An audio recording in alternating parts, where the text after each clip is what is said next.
Hello everyone. For today's video, we're going to get very technical. You saw the video where I was talking about getting good prints.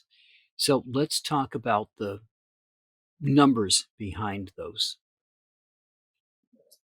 So I'll put a link to the spreadsheet in the notes for this episode.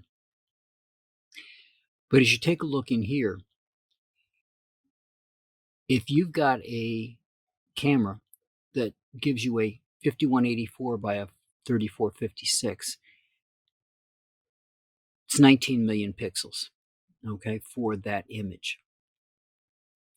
Now, this is going to calculate out DPI. Now, why does that matter? If you look at places when you order your prints, they'll have a recommendation for how many dots per inch should be in that photograph. Typically, I've seen it's around 200 gives you a good image. And again, this is going to depend on what kind of medium you're going to use. For a canvas, probably not quite as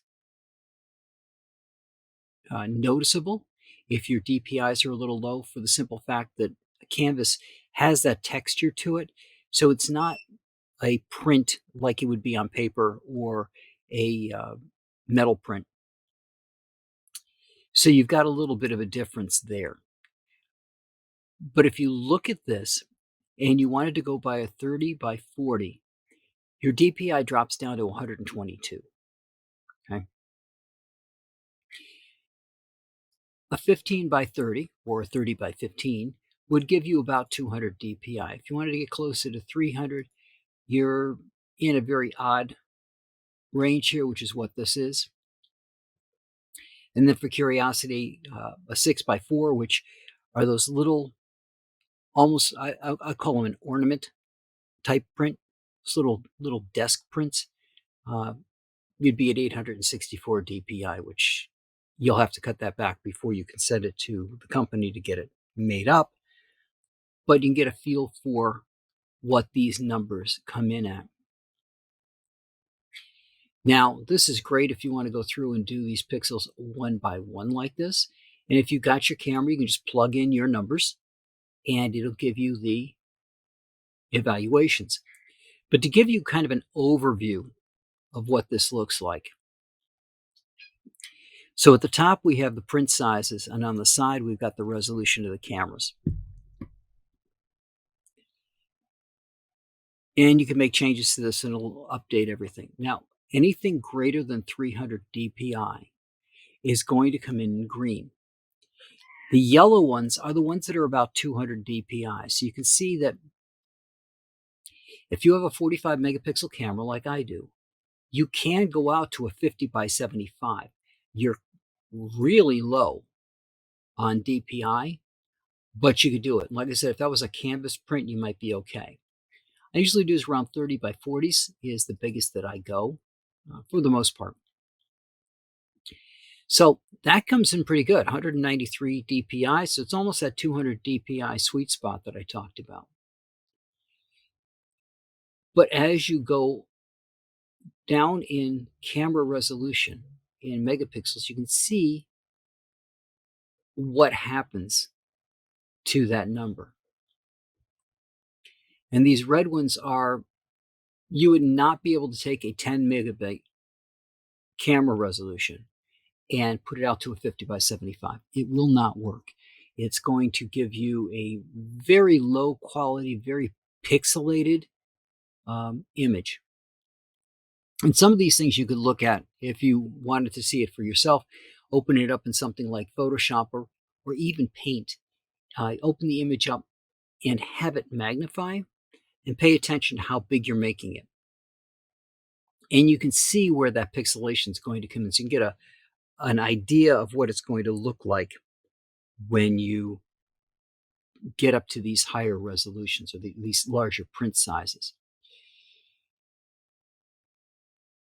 But these are the numbers behind the science of making sure that you've got a good print.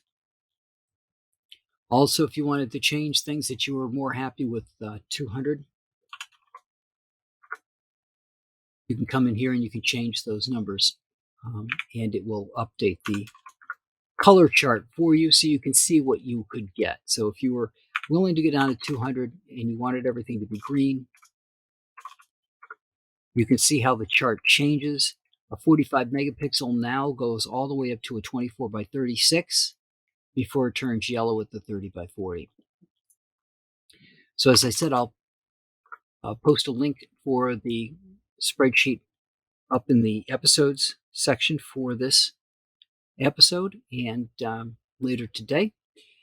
And it'll be available if you want to play with it and see what you do on your own. Again, this is just a straight DPI. What could I get for dots per inch over here based off of if you know what your image size is. So let's say you've taken an image and cropped it. Then you'd probably want to come in here and put your pixels in to see how big of an image you actually are going to get, where that 200 sweet spot's going to be, what's going to be close to it, so that you can see how big a print you can make. Now, obviously, if you're doing albums, this changes everything quite a bit.